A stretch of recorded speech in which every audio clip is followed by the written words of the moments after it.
The wind was a blade against Salira's skin, each flake of snow a tiny shard of glass. It was a world of white, a blinding, merciless expanse that mirrored the color of her own fur, the very curse that had defined her existence.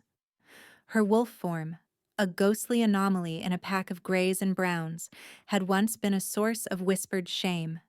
Now, it was her camouflage in this frozen hell. She was just another drift of snow, slowly being buried by the storm, and a part of her, the part that had been shattered and discarded, welcomed the oblivion. The cold was a familiar ache, a constant companion that had seeped into her bones long before the blizzard had descended. It was the cold of her pack's rejection, the icy sting of Malric's words, the chilling finality of the bond-breaking ritual. She stumbled, a front paw sinking deep into a hidden drift. Exhaustion was a heavy cloak, pulling her down, urging her to simply lie still and let the white world claim her.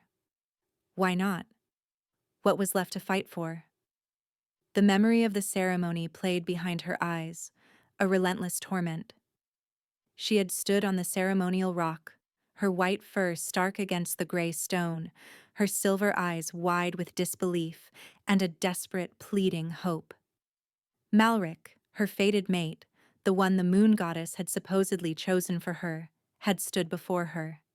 He was the pack's prized beta, handsome and strong, his eyes burning with an ambition that had no room for a flawed mate. I, Malric of the Blood Moon Pack, reject you, Salira. His voice had boomed across the silent clearing, each word a hammer blow to her soul. I reject your weakness. I reject your cursed form. I sever this bond before the goddess and our pack. The pack had watched, their faces a mixture of pity, scorn, and grim satisfaction. Cyrilda, the Alpha's daughter, had stood near Malric, a smug, triumphant smile on her lips. Salira knew then that this was not just a rejection, it was a calculated coup.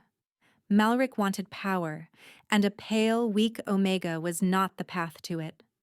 Cyrilda was. The pack elders had then begun the ritual, their chanting a low drone that vibrated through the stone and into her very marrow. They had called upon ancient spirits to tear the golden thread of the mate bond that connected her to Malric. She remembered the feeling, a physical agony that had ripped a scream from her throat. It was not a clean cut, but a violent tearing, leaving raw, bleeding wounds upon her soul that would never truly heal. She was broken, incomplete, cast out with nothing but the thin tunic on her back, and the brand of rejected burned into her spirit. Now, the physical cold was almost a comfort, a distraction from the deeper, internal frost. Her wolf was a fragile thing, smaller than the others, her stamina depleted. She had been wandering for 3 days, surviving on a few frozen berries, and the grim determination not to give Malric the satisfaction of finding her frozen corpse near the territory border. But that determination was fading, crumbling like ice under a thaw. Her paws were numb, cracked and bleeding, leaving faint pink stains in the snow behind her that were quickly erased by the storm. Her vision was blurring at the edges, the endless white swirling into a dizzying vortex. This is it, she thought, a strange sense of peace settling over her. Her mother, Elindra, had always told her that her white fur was a gift from the moon, a sign of a special destiny. What a cruel joke that had turned out to be. It was a flicker of black against the white that broke through her stupor, a patch of darkness in the suffocating pale. At first, she thought her eyes were failing her, creating phantoms in the snow, but as she forced her weary legs to move closer, the shape resolved itself. It was a wolf, a massive creature, larger than any she had ever seen, its fur the color of a starless midnight sky. It was a stark, breathtaking contrast to her own ghostly form. The wolf lay motionless, a dark stain spreading from its side, melting the snow into a slurry of crimson slush. Its breathing was shallow, each exhale a faint puff of steam that was instantly snatched away by the wind. Every instinct screamed at her to turn away. A wolf that large, even injured, was a threat. It could be a rogue, a predator who would see her as an easy meal. Her own survival was a threadbare hope. She had nothing to spare for another. She was an omega, the weakest of the weak. What could she possibly do? She should save herself. It was the logical, sensible thing to do. She took a step back, her heart hammering against her ribs with a fear that was sharp and immediate. But then the wolf let out a low, pained whine. It was a sound of profound agony, of a powerful life being leached away into the frozen earth. And in that sound, Salira heard an echo of her own despair. She saw not a threat, but a fellow creature at the mercy of a cruel world. Her mother's voice whispered in her memory, a soft, gentle echo from a time before the shame, before the rejection. Kindness costs nothing, my little moonbeam. It is the one currency that enriches the giver. Damn him. Damn her own stupid soft heart. She couldn't leave him. She couldn't walk away and let him die alone in the cold. If her life was to end here in this blizzard, let it end with one last act of defiance against the cruelty she had been shown. She would not become like them. She would not be cold and unfeeling. With a surge of adrenaline born from pure, stubborn compassion, Salira forced her exhausted body into action. She shifted back to her human form, the biting wind immediately attacking her bare skin. Shivering violently, she tore a strip from the hem of her already tattered tunic and stumbled toward the great beast. The smell of blood was thick and metallic in the frigid air. The wound in his side was deep, a vicious gash that looked as if it had been carved by multiple blades. Silver. She could smell the faint, sickeningly sweet scent of it mixed with the blood. A hunter's weapon, or an assassin's. This was no ordinary wolf. "Hold still," she whispered, her voice a raw, chattering thing. "I'm not going to hurt you." The wolf's eye, a sliver of molten silver in the black fur, cracked open. It watched her, but there was no aggression in its gaze, only a weary resignation. It was too weak to fight, too weak to even growl. That realization spurred her on. Using the strip of cloth, she began to clean the wound as best she could, her fingers quickly growing numb from the cold and the wetness. The blood was still flowing, sluggishly, but too fast. He was losing too much. Panic set in. She had no supplies, no herbs, no shelter. She had only herself. Looking around wildly, she spotted a small overhang of rock a short distance away, a shallow cave barely deep enough to offer respite from the worst of the wind. It wasn't much, but it was better than nothing. "We have to move," she grunted, speaking more to herself than to the wolf. "Come on, you have to help me." She wrapped her arms around the wolf's massive chest, trying to pull him. It was like trying to move a mountain. He was pure, dense muscle, and her own strength was nearly gone. He managed a weak push with his hind legs, his body trembling with the effort. It was a slow, agonizing process. She pulled, he pushed, and together they dragged his immense weight across the snow, inch by painstaking inch. Her muscles screamed, her lungs burned, and black spots danced in her vision, but she refused to stop. The shallow cave was their only hope. Finally, they were there, huddled in the small space, partially shielded from the relentless wind. The wolf collapsed with a groan, his breathing even more ragged now. Salira sank down beside him, her own body shaking uncontrollably, not just from the cold, but from the monumental effort. There was nothing more she could do for his wound.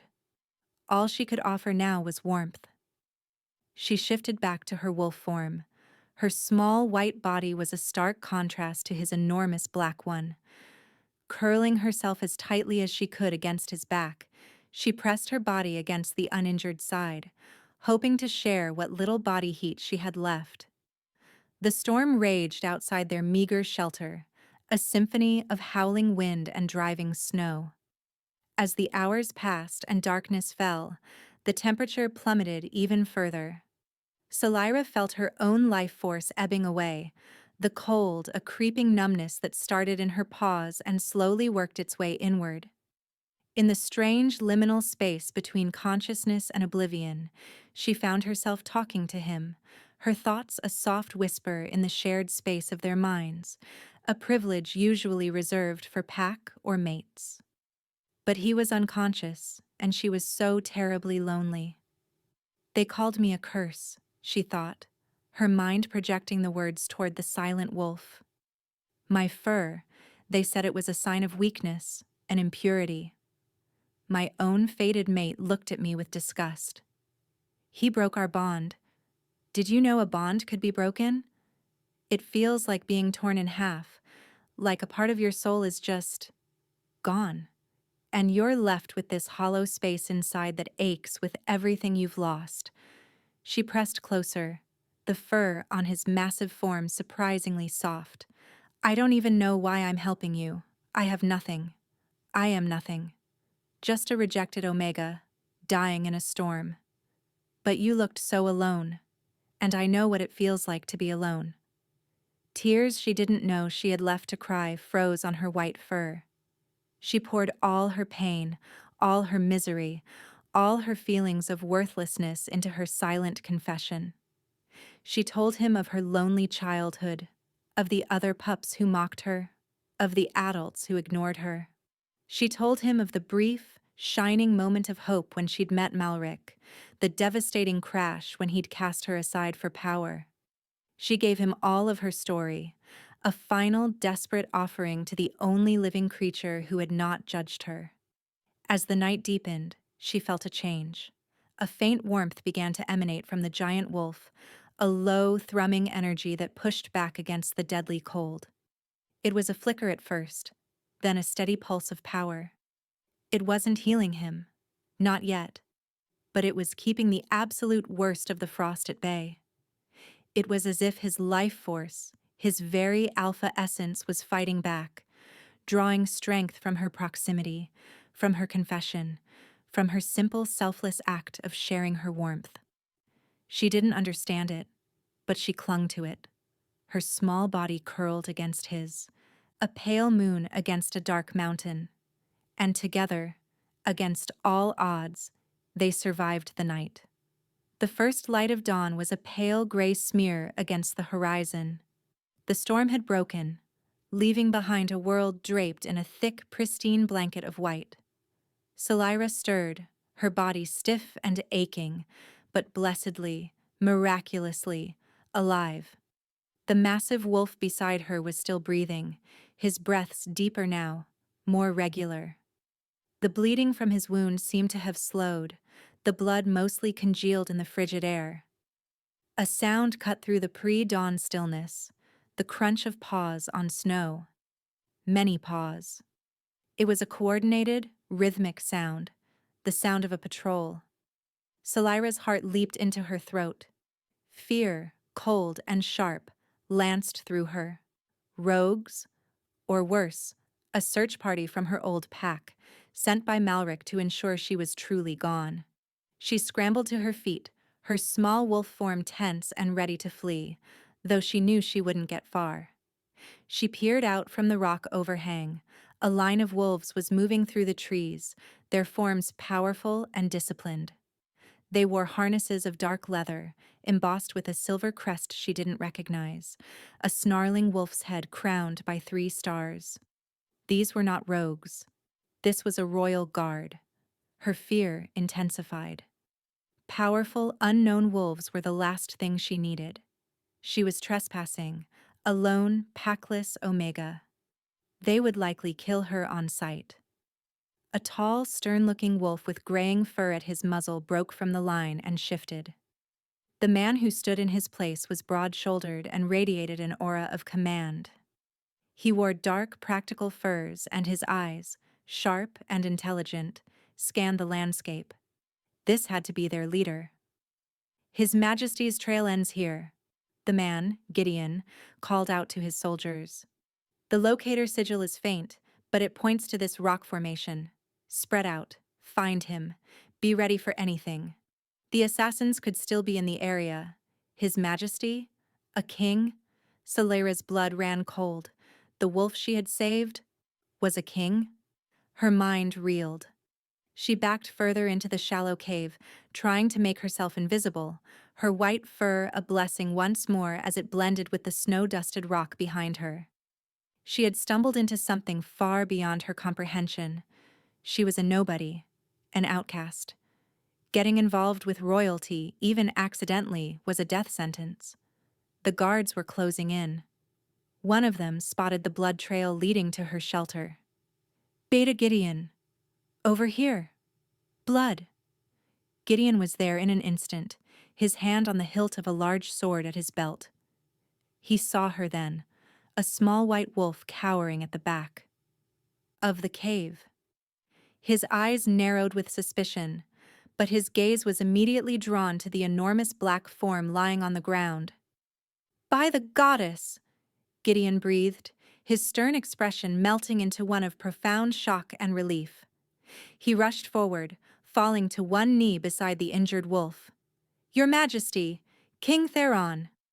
At the sound of his name, the black wolf stirred. A low groan rumbled in his chest.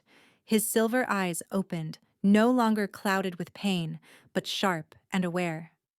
He looked at Gideon, then his gaze slid past the beta to find Solera, huddled in the shadows.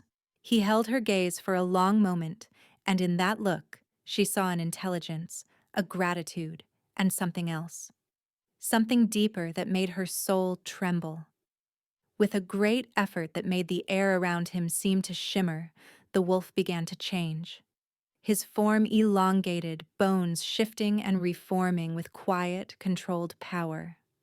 Where the magnificent black wolf had lain, there now knelt a man. He was tall, even on one knee, with broad shoulders and a frame built of lean, powerful muscle.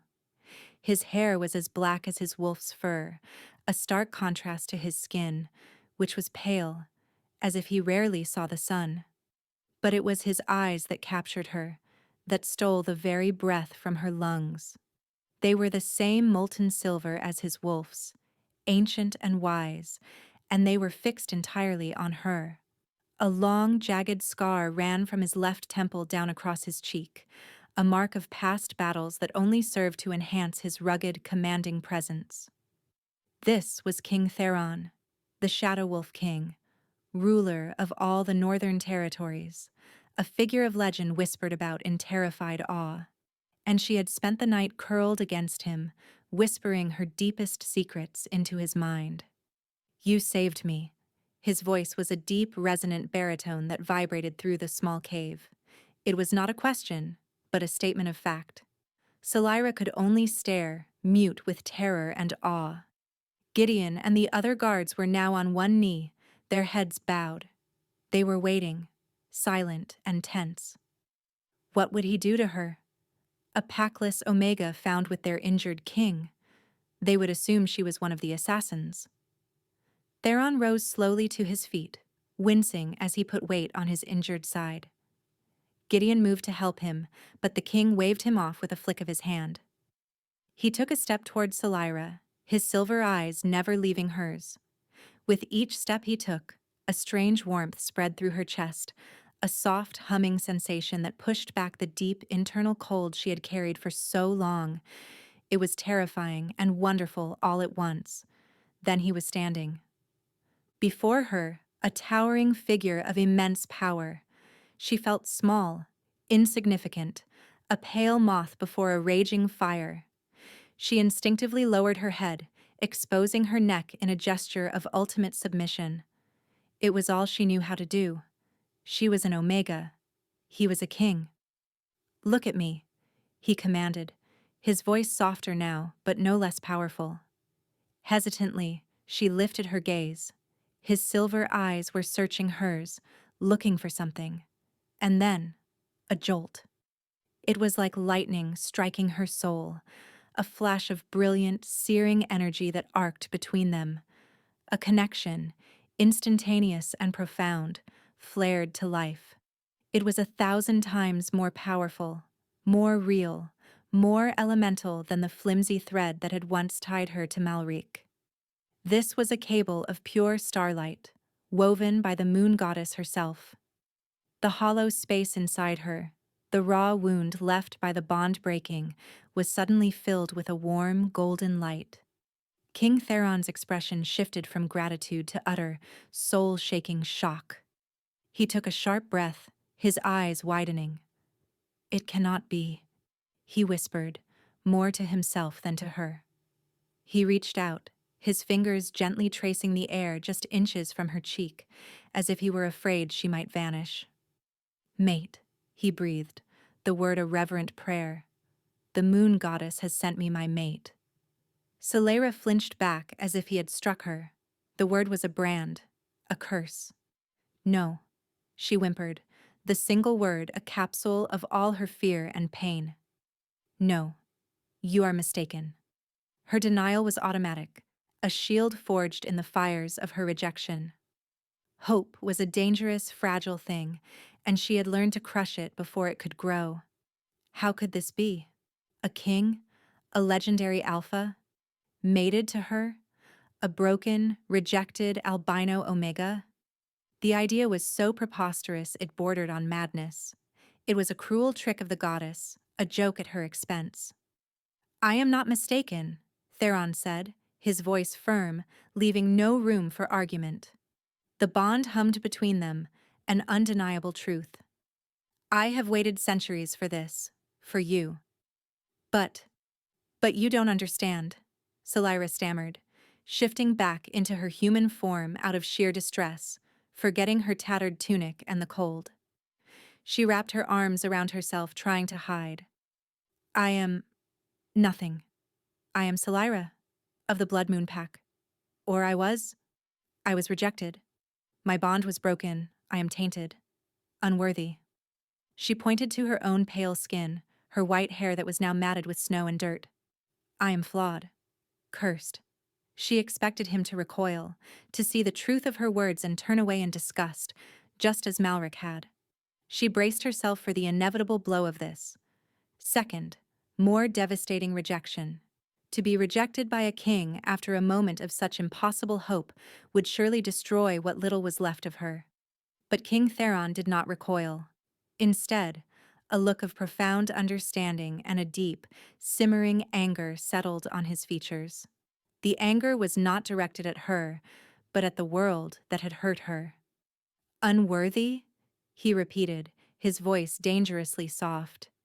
"You, who found the most powerful alpha on this continent at his weakest, bleeding out in a blizzard and did not run? You, who had nothing, and yet gave everything you had, your strength, your warmth, your own life force, to save a stranger?" He took another step closer, and this time she didn't back away. His presence was overwhelming, but it was not threatening. It was protective. A shield. "They told you your white fur was a curse," he continued, his silver eyes blazing. "Fools! It is the color of the moon itself, pure, resplendent. They told you that you were weak. Another lie. It takes a strength far greater than any alpha's brute force to show compassion in the face of death." He reached out, and this time, his fingers gently brushed her cheek. His touch was not cold, but warm, sending a shower of sparks across her skin. "The moon goddess does not make mistakes. She did not send me a flawed mate. She sent me a queen, with a heart strong enough to rule beside me. They did not break you, little moonbeam. They tempered you." Gideon and the guards remained silent, their expressions a mixture of astonishment and dawning reverence. They were witnessing a moment of divine destiny. Their king, who had ruled alone for so long, had found his mate in the most unlikely of circumstances. Theron turned his head slightly, his gaze falling upon his beta. "Gideon, this is Solara, my mate, your queen." The declaration was absolute, a royal decree that echoed with centuries of authority. "You will show her every respect. You will protect her with your life. Is that understood?" Yes, Your Majesty. Gideon replied instantly, his voice filled with awe. He bowed his head low, this time not just to his king, but to her, to Selira. It was too much. The shock, the exhaustion, the overwhelming emotions, the undeniable pull of the bond, it all crashed down on her at once. Her legs gave out from under her, and the world dissolved into a swirl of black and silver.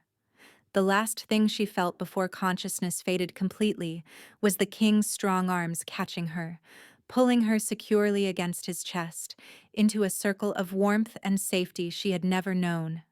Waking up was a slow, gentle process, like surfacing from a deep, quiet lake.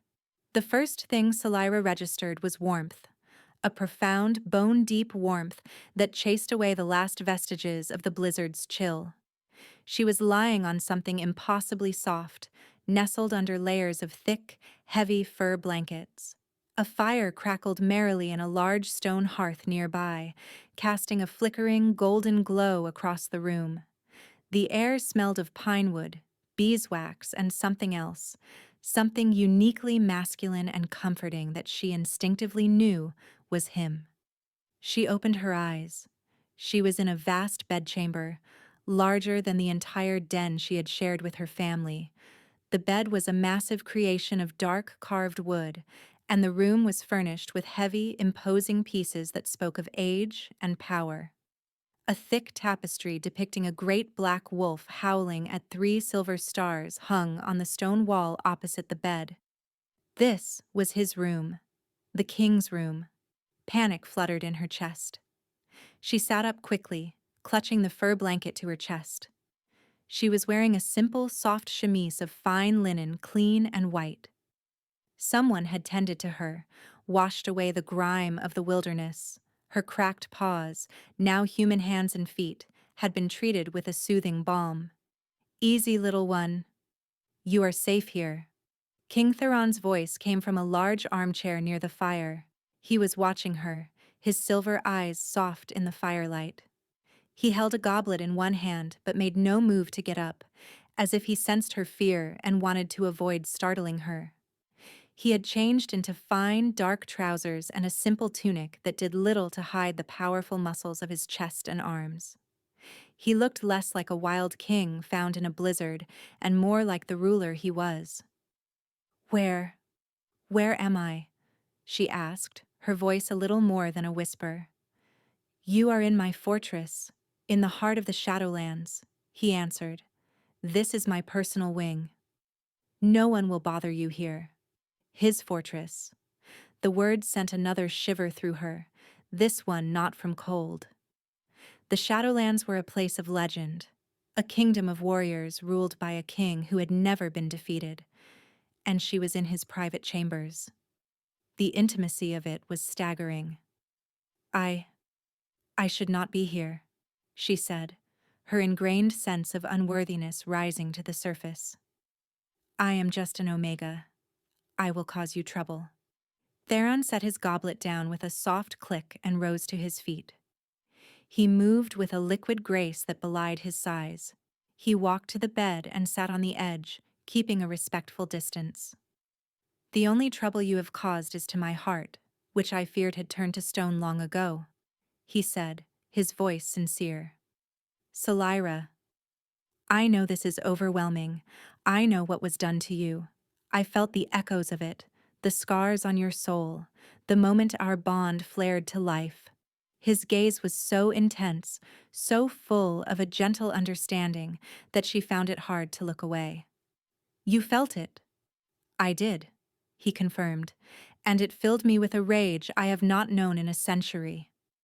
The man who did that to you, Malric, he will answer for it. I promise you that." The mention of Malric's name made her flinch. The fear was a Pavlovian response, a deep-seated terror of the one who held so much power over her past. "No, please," she begged. "Don't. I just want to be left alone. I don't want any more trouble." "What he did was not trouble, Selira. It was an atrocity," Theron said, his voice hardening. To forcibly break a sacred bond is a crime against the goddess herself. And to do it to his own fated mate, it is unthinkable. He is a fool, blinded by a pathetic thirst for a power he does not deserve. He saw the fear in her eyes and softened his tone. But we will not speak of him now. Now is for you, for your healing. He gestured to a tray of food on a nearby table. You must be hungry. You have slept for a full day. A full day. The thought was shocking. She had been so depleted, her body and spirit so worn down that she had simply shut down. As if on cue, her stomach growled, a loud, embarrassing rumble in the quiet room. A faint blush rose to her cheeks. For the first time, Theron smiled. It was a small, hesitant thing, but it transformed his harsh, scarred face, making him look younger, almost vulnerable. I will take that as a yes, he said. He brought the tray over and set it on the bed. It was laden with roasted chicken, warm bread, cheese, and a steaming bowl of broth. It was more food than she had seen in one place in her entire life. She stared at it, her stomach clenching with hunger, but her hands remained frozen in her lap. She didn't know the etiquette. Was she allowed to eat this? In the king's bed? As if reading her mind, Theron picked up a piece of bread and tore it in half, holding one piece out to her. Eat, he urged gently. You need your strength. Hesitantly, she took it. The bread was warm and soft. She took a small bite, then another. The simple taste an explosion of flavor on her deprived palate. She ate the whole piece in moments, and then another. She drank the broth, the warm liquid a balm to her insides. She ate until she was full, a feeling she hadn't experienced in a very long time. Theron watched her the entire time, his expression unreadable, but his presence a steady, reassuring weight in the room. For the next several days, a routine was established. Solira remained in the king's chambers, a gilded cage she was too afraid to leave. Theron was a constant, gentle presence. He brought her meals himself, dismissing the servants who were no doubt dying of curiosity. He would sit with her, sometimes talking about his kingdom, about the ancient history of the werewolves, about the stars. He never pushed her to talk about her past, but he listened intently when she found the courage to speak a few halting sentences about her life. He never touched her, beyond a brief, reassuring brush of his hand against hers. He slept in the armchair by the fire, giving her the entire, vast bed. It was a gesture of respect so profound it baffled her. He was a king. He could have taken anything he wanted from her. Yet, he asked for nothing. He was simply waiting, earning her trust. The mate bond was a constant hum between them, a warm current beneath the surface of their quiet interactions. It was no longer the terrifying, shocking jolt it had been in the cave. It had settled into a feeling of rightness, of belonging. It scared her. It felt too good, too perfect.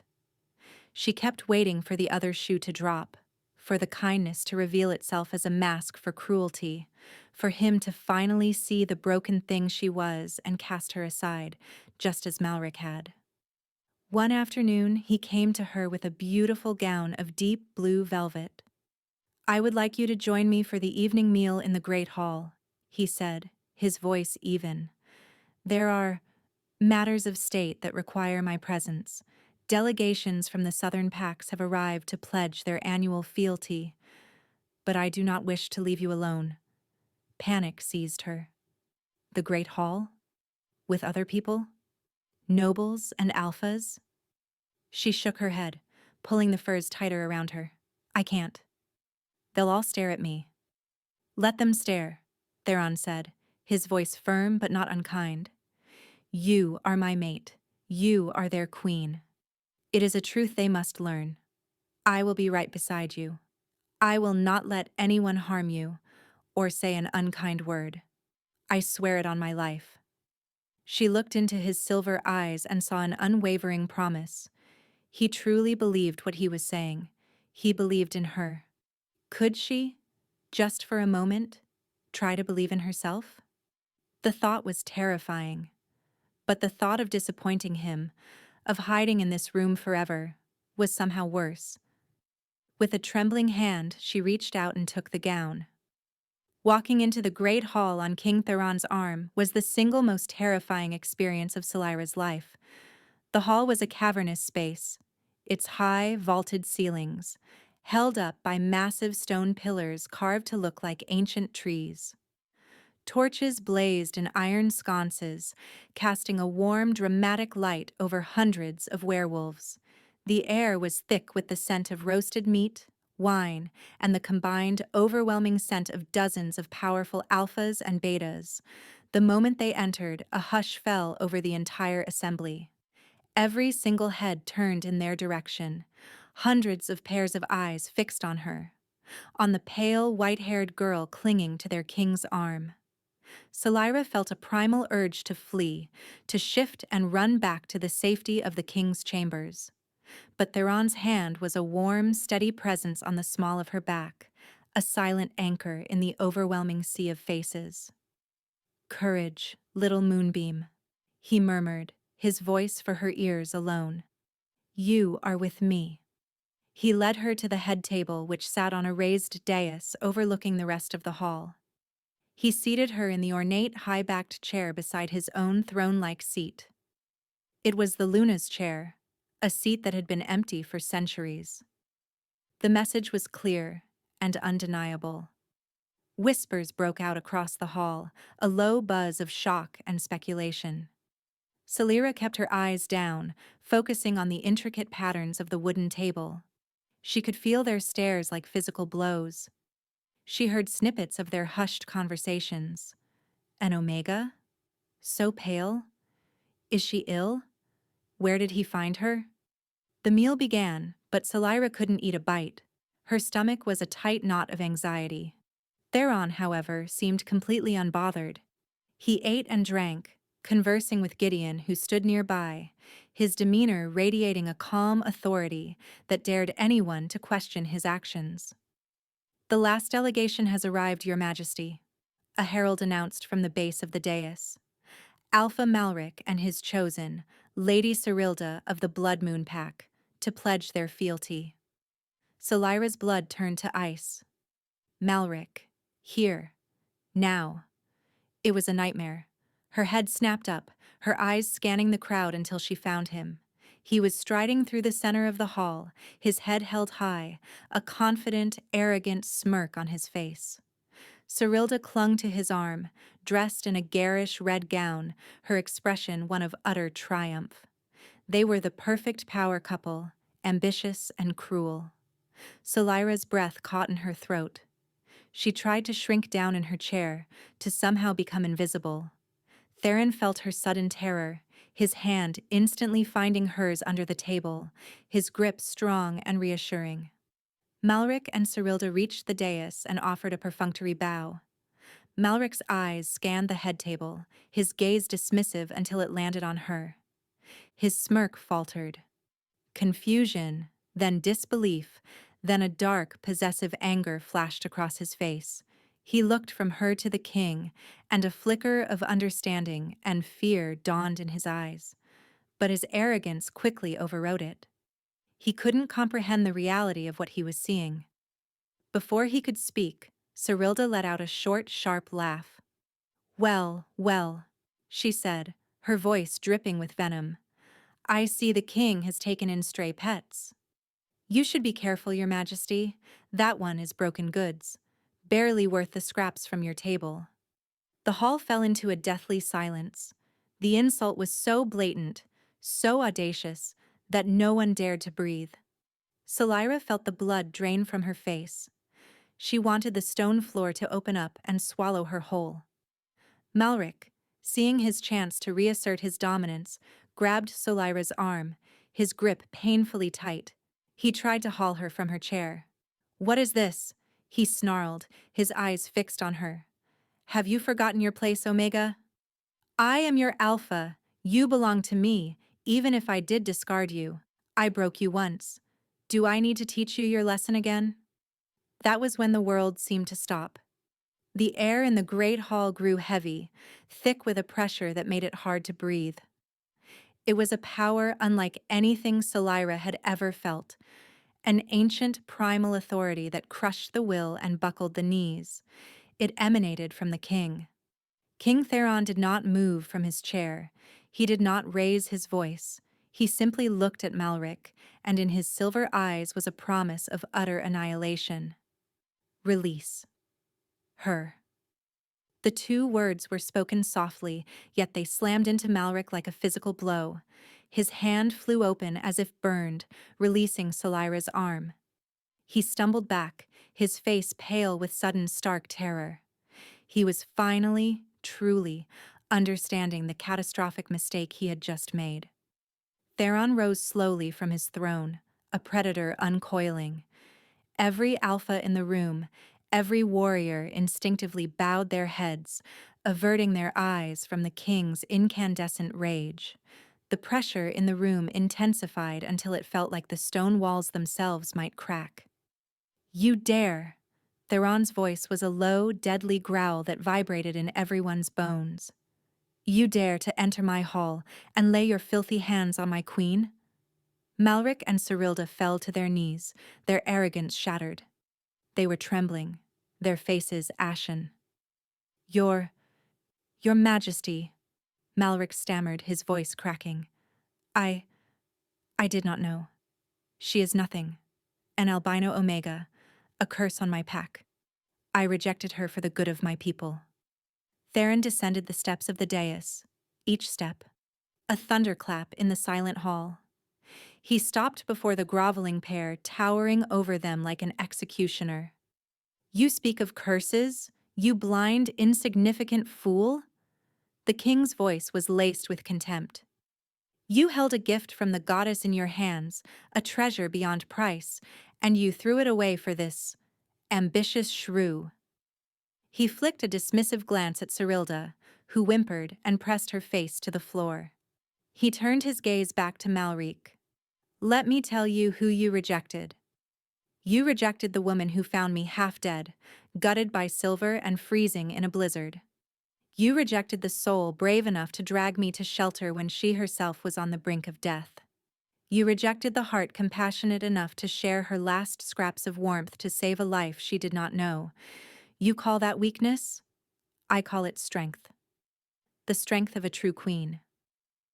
Theron's gaze swept across the entire hall, his silver eyes blazing with power. "This is Selira, my fated mate, your queen and the Luna of all Lunas. Her fur is not a curse. It is a mark of the goddess's divine favor. Her heart is not weak. It is the foundation upon which our future will be built." He turned his furious gaze back to Malric. "You did not break her. You are not powerful enough to break something so precious. You only succeeded in freeing her from the pathetic fate of being shackled to a worthless, power-hungry cur." The king raised a hand.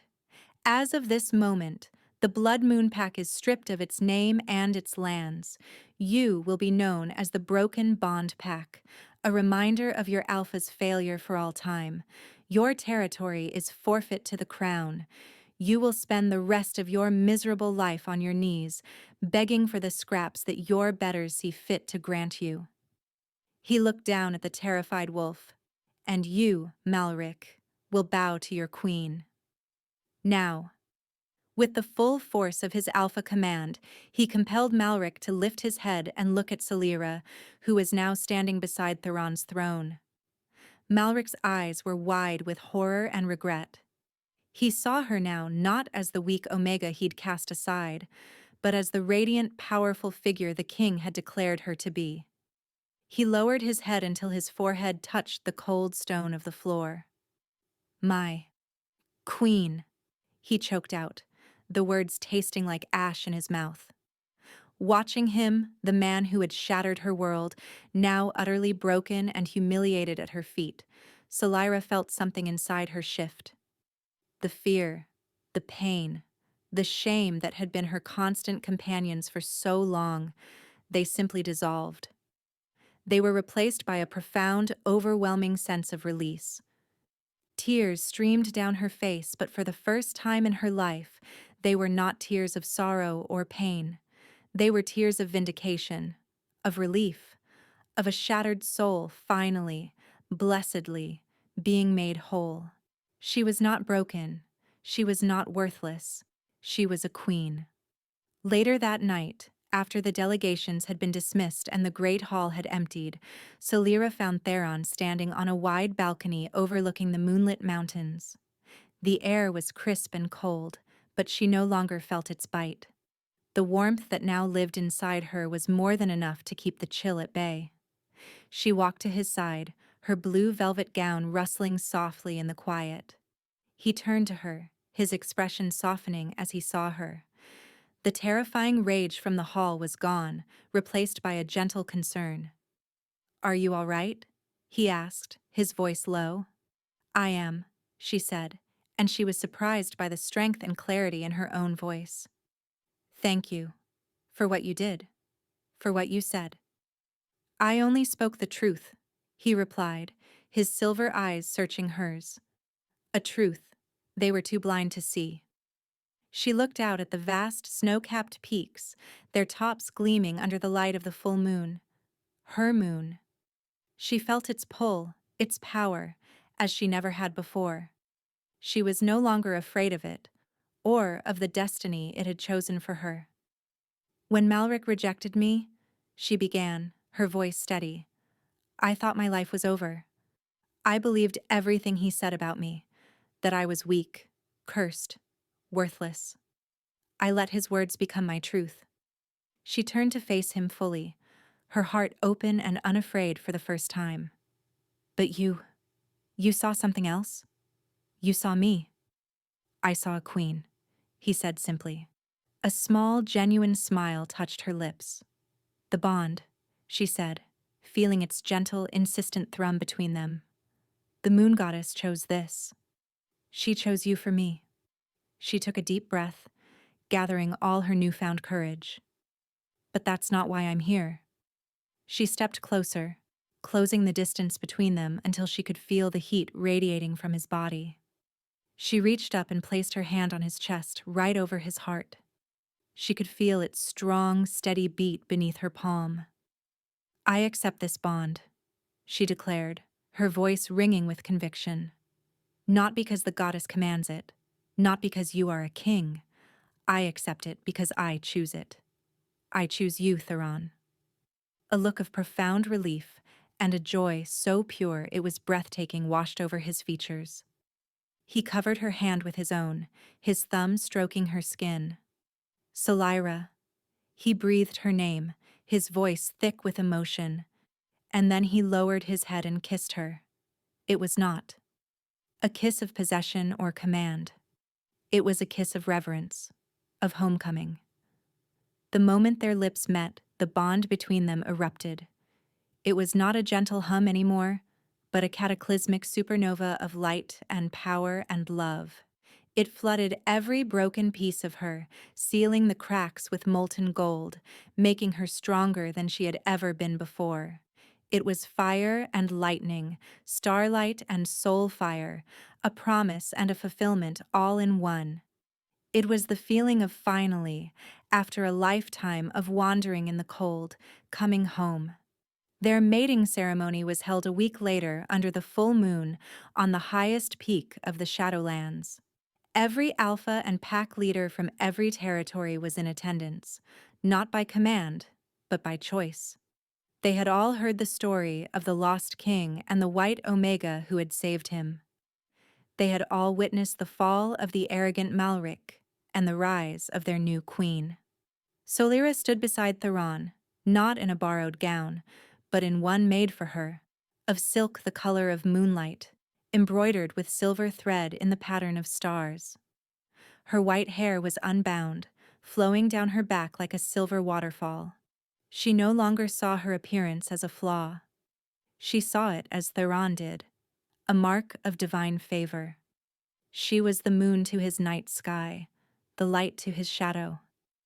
As they exchanged their vows, their voices ringing out over the silent, watching mountains, the mate bond between them blazed for all to see, a visible aura of silver and gold light that enveloped them both. The moon goddess herself seemed to smile down upon them, her light shining brighter than ever before.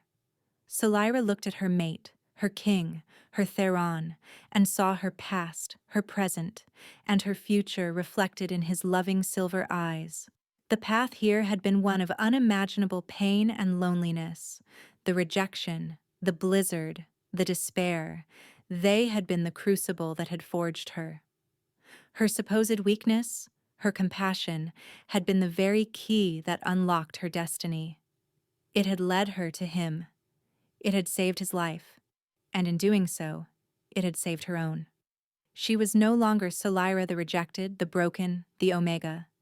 She was Solyra, queen of the Shadowlands, Luna of all Lunas, mate to the most powerful king in the world. And as she stood beside him, his equal in every way, ready to rule with a heart full of strength and a soul full of love, she knew, with absolute certainty, that her life was just beginning. She would use her power, her position, and her compassion to protect the outcasts, the lonely, the ones the world deemed broken. She would be the queen she had always been inside, finally free to shine.